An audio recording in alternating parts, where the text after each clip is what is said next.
Hello বন্ধুরা, তো আজ আমি বানাবো পেঁপে মাখা। পেঁপে মাখার জন্য আমি এখানে পেঁপেগুলোকে ভালো করে ধুয়ে এই যন্ত্রে ছুলে নিচ্ছি। এখানে আমার পেঁপেগুলো ভালোভাবে ছুলে নেওয়া হয়েছে। এরপর বাকি উপাদানগুলো আমি মিশিয়ে নেব।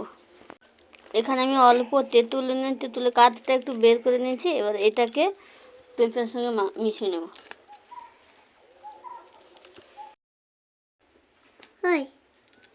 এরপর এখানে দেব জলজিরা।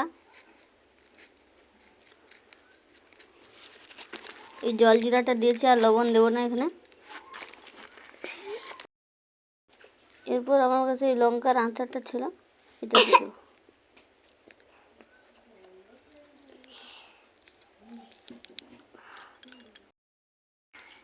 এখানে নিয়েছি কাঁচা লঙ্কা, আর এখানে দিয়ে দেবো এই লেবু পাতা।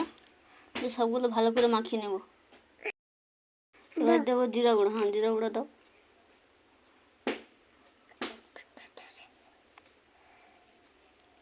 আর একটু দেবো না,